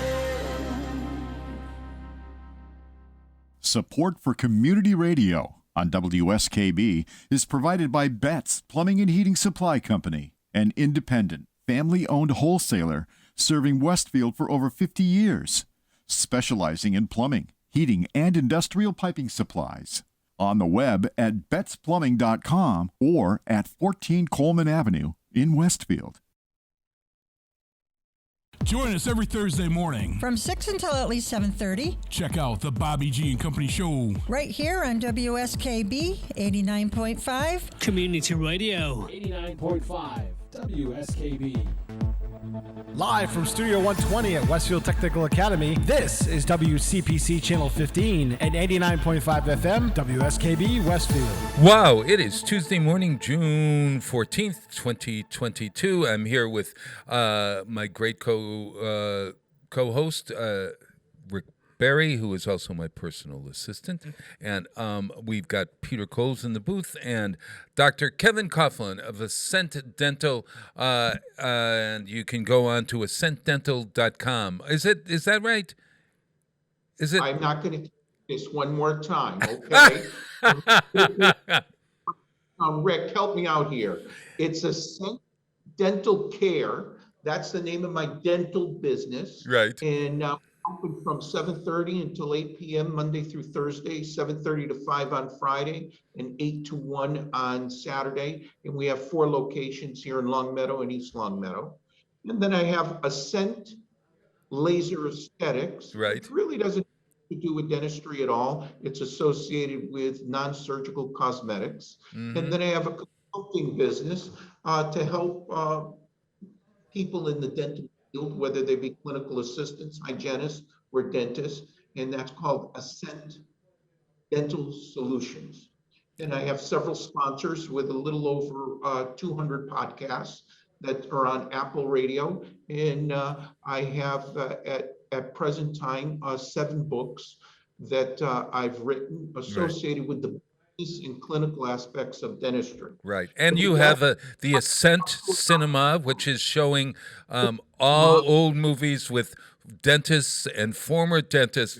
Anything that has to do with the tooth, you can see at Ascent Cinema. Ascent Academy. Okay, Rick, I want you to give him an elbow right to the midsection, okay? I'm just going to shake my head and just, Shake your head. All right. So tell them, youth wants to know. In the mouth, there is this thing called the uvula, right?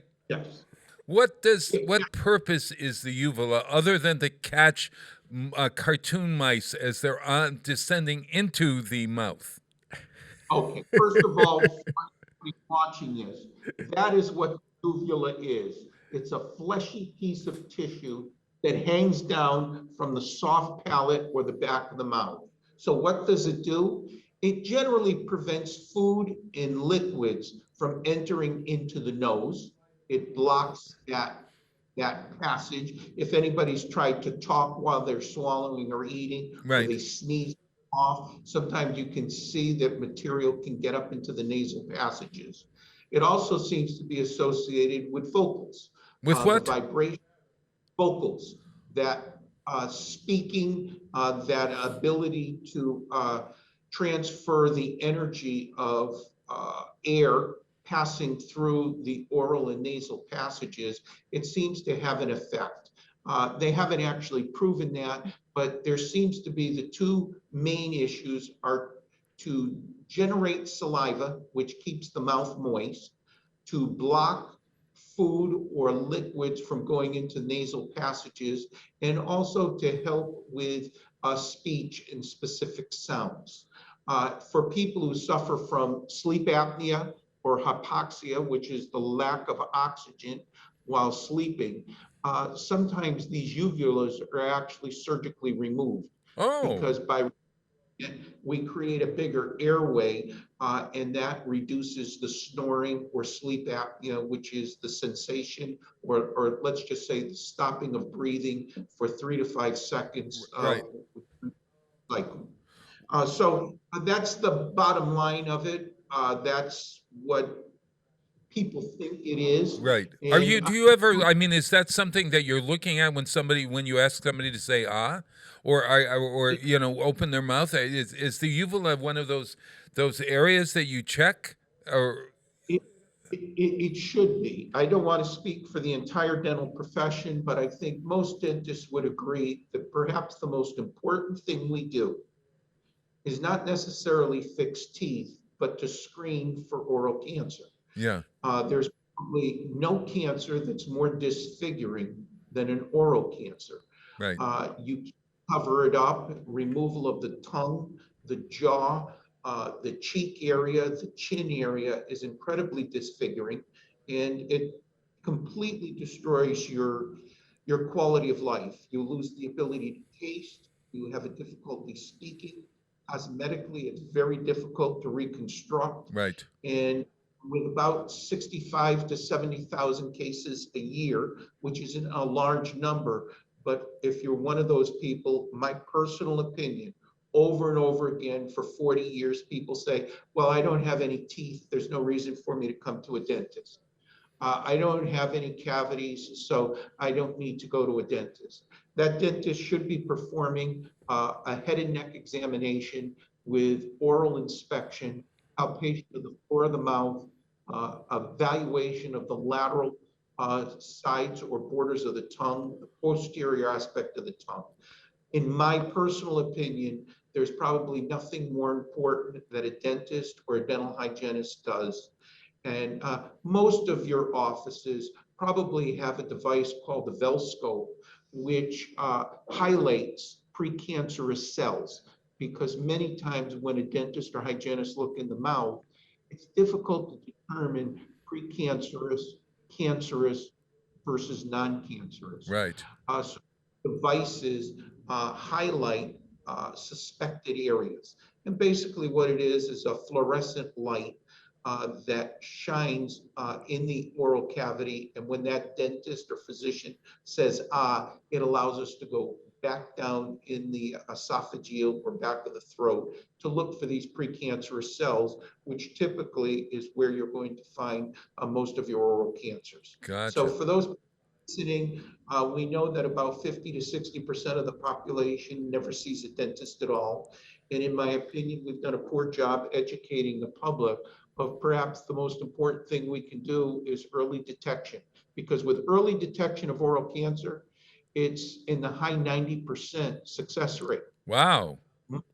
Most oral cancers have been around for 3 to 5 years, and the survival rate is less than 50%. Right. And right. that survival rate is a terrible quality of life. Yeah. So yeah, those listeners, take it serious. Though fixing teeth is what most dentists are known for, and it's a big part of what we do. No one actually ever dies from losing a tooth. But the misdiagnosis or lack of diagnosis of an oral cancer can have really long-term ramifications in the quality of your life. I gotcha. Hey, I got it. Today we're celebrating, you won't believe it, we're celebrating National Piercing Day today.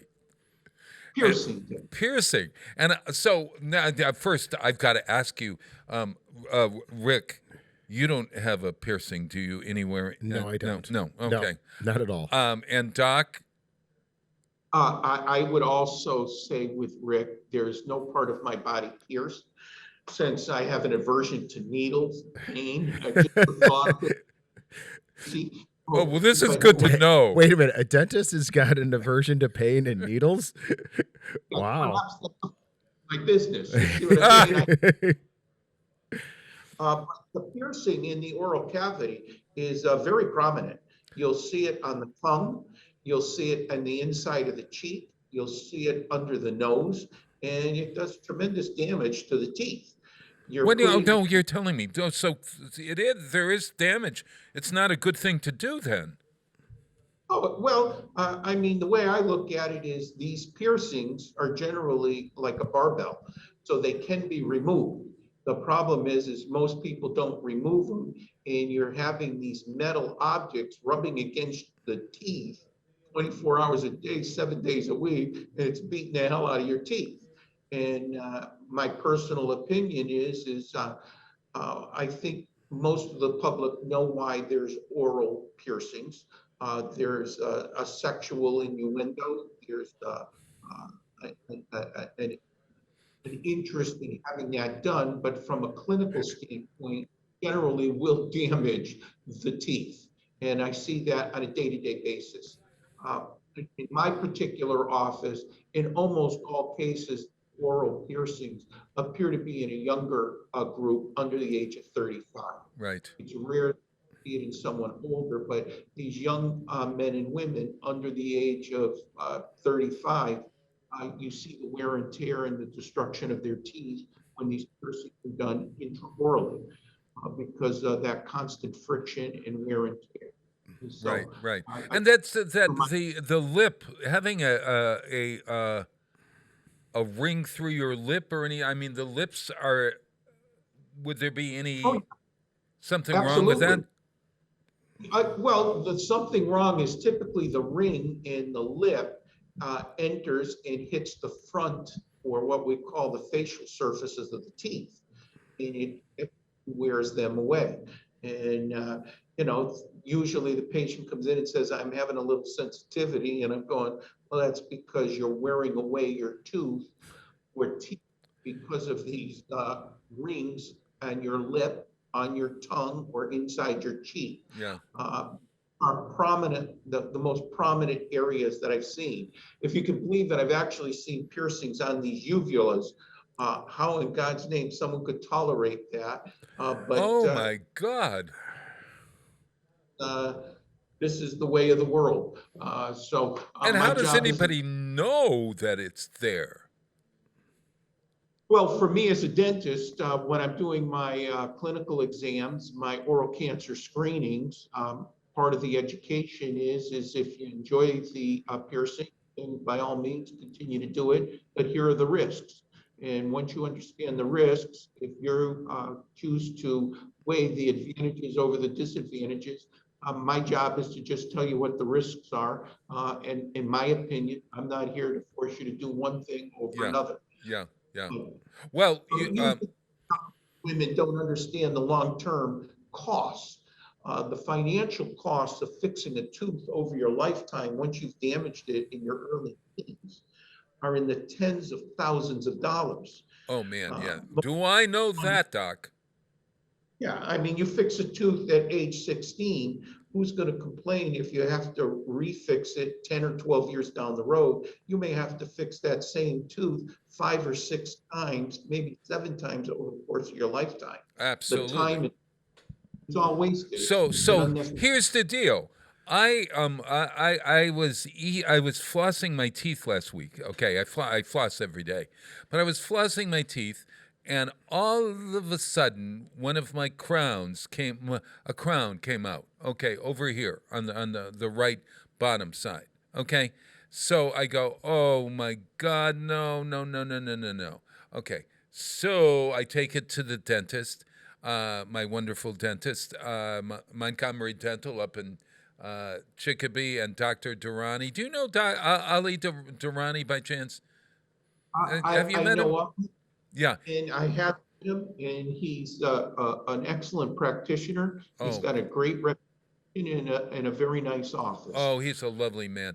And so anyway, I bring it in, and I was having my teeth cleaned just by chance the day after this happened, and they looked at it, and the crown, and he said, they said, that my hygienist said, we can't put the crown back in because there is it took part of my tooth. It took the top of my tooth or whatever. Right, your tooth probably fractured, and that's what made the crown come off. Okay. Whether that was because you were dental flossing or whether it was a pre-existing condition, right, it would just be on my part. But they probably either have to remove the tooth and replace it or make you a new crown. Right. Now, the question is, just like you said, I have been dealing with this tooth since I was a kid, I think, probably. And now I'm wondering, at 77 years old, do I do anything about this? Because of, I've only got another 30 years left of my life, 35 years left of my life. Do I... Oh, shut up. I'm 77. Yes. Yeah. So my question is, at this late age, a tooth way back there, there's a molar behind it that's still there that probably could shift or anything. But could I use the defense? Do I really want to spend $4,000 or $5,000 on a crown? What would you do, Rick, in this situation? If you were 77 and it was going to cost you $4,000 or so for a crown situation, and would you, and yet it was in the back, nobody sees it.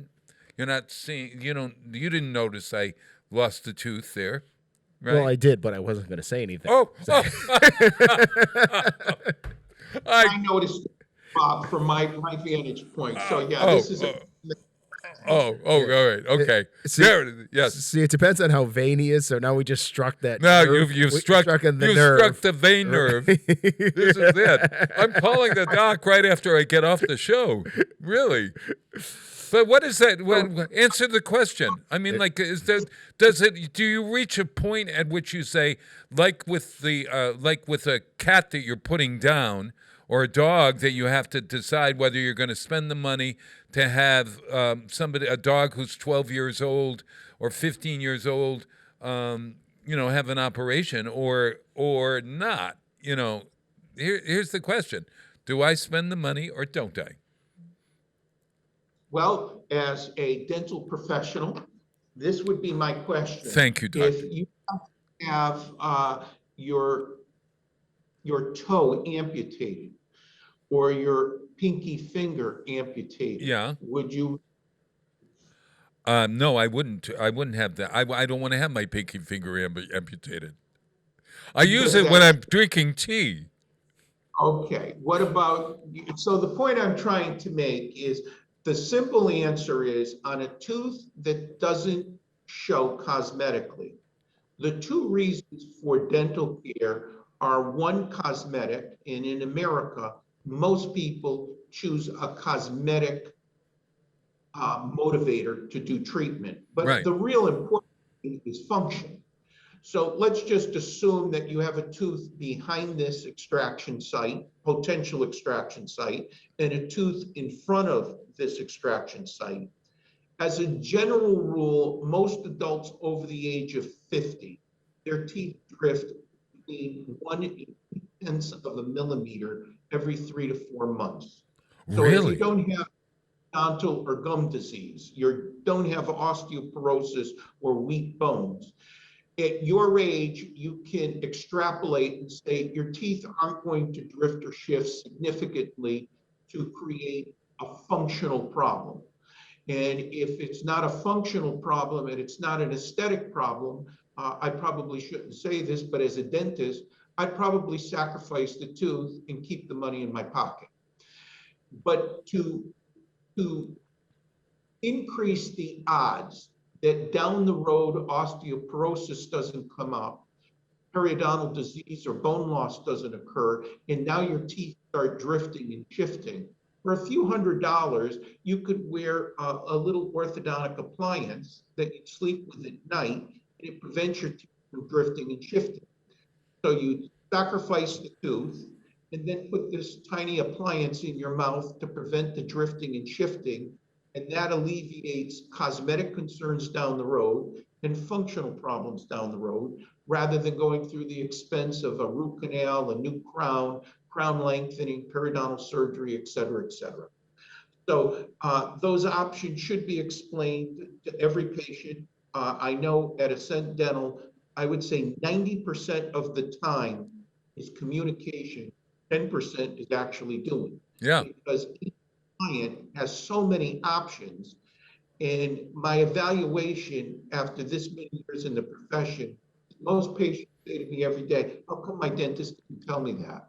How come no one ever explained that? Yeah. How come I hear that? And there's two reasons for that. One, generally, if you looked at most dental plans in the United States, an examination fee is about $30. So if it takes me 40 minutes to explain the treatment option, I just lost several hundreds of dollars. So generally, the dentist just says, do A, do B, and that's it. So there's a time constriction and a financial constriction. Yeah. But to answer your question, if there's no functional disadvantages, no cosmetic disadvantages, right now at age 77, you have to look that if you actually are going to live another 35 years, there's a high likelihood that you will run into functional and cosmetic issues. And to prevent that, come up with a different approach, which would be an orthodontic retainer or a night guard to prevent the teeth from drifting and shifting. If you avoid spending $3,000 or $4,000, you spend a couple of $100, and providing you wear this appliance at night, right, so the teeth don't shift. You've accomplished functional and aesthetic issues. Oh, along interesting. With So good, Doc. So could I wear that appliance? What? Yes, this is Pete. Don't you think, and Rick, I should charge him for this consultation? Yes, I do. Yes, we bill his insurance. Bill his insurance company for that. They'll take care of it. I'm going to do it remotely. So go ahead. Well, hey, can I wear my night guard? I got my new night guard this week, incidentally. So I'm now got this. You're still this a thing. grinder, Bob? I am a grinder. I put the thing up here. So could I wear the little piece down here at night? I mean, I'd have to. If the night guard is on your upper arch, right, and you're tooth on the lower, right, then the answer is yes, you could.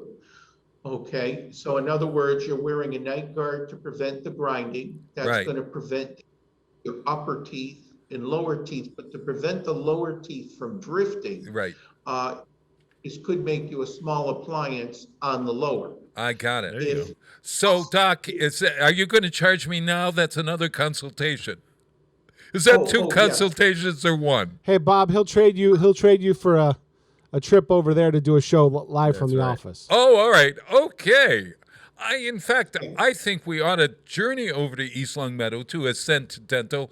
I'd love to. I want to know when you're showing the 1960 version of Little Shop of Horrors at the cinema. I'll come over. I'll bring my own popcorn, and I'll bring Rick with me. Well, of course, Pete and Rick would have to be present. That's right. Oh yeah. They go wherever I go. Believe me. Bob, why don't we do that as one of the taped shows for when I'm gone for Babe Ruth? This is very good. We're going to plan come over some afternoon and tape. We would love it, and then we'll take him out for a drink afterward, and talk wine and beer. We'll plan it towards the end of your day. Sounds very good. What do you think, Doc? Hey, whatever works for you guys, I'm happy to accommodate.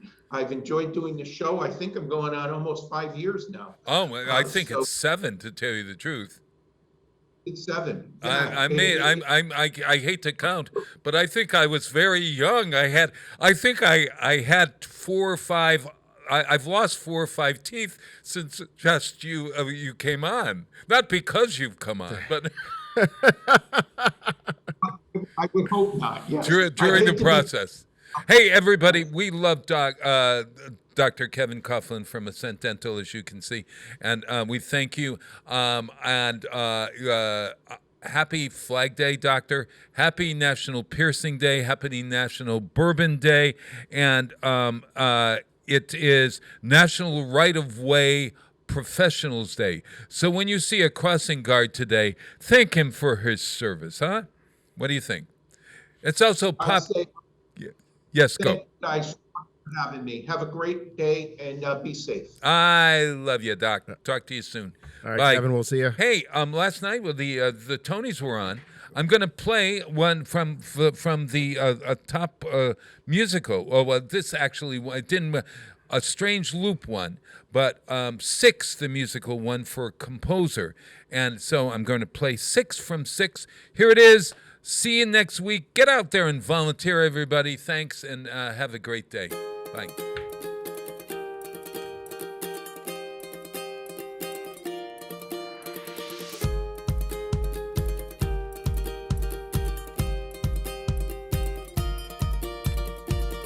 He got down on one knee, but I said no way. Packed my bags and moved into a nunnery. Joined the gospel choir, our riffs were on fire. At the top of the charts is where I'm gonna stay. Henry sent me a poem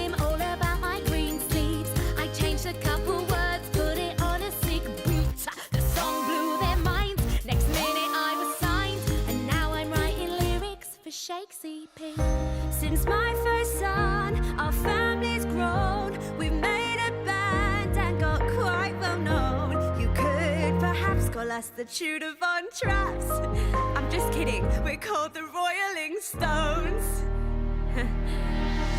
We're one of a kind, no category. Too many years lost in history. We're free to take our crown in glory for 5 more minutes. We're 6. What a shame, yeah, my face, it cost me the crown. So I moved to the House of Holbein. In my hometown. His mates were super arty, but I showed them how to party. Now on my tour of Prussia, everybody gets down. Music Man tried it on and I was like, bye. So I thought, who needs him? I can give it a try. I learned everything, now all I do is sing. And I'll do that until I die. Heard all about these rocky chicks, loved every song and each remix. So I went out and found them and we laid down an album. Now I don't need your love, all I need is 6. That's lovely, babe. We're one of a kind, no category. Too many years lost in history. We're free to take our crown in glory for 5 more minutes. We're 6. Whoa, whoa, we're 6. Whoa, we're 6. Whoa, for 5 more minutes. It's the end of the show, of the history mix. We switched up the flow and we changed the prefix.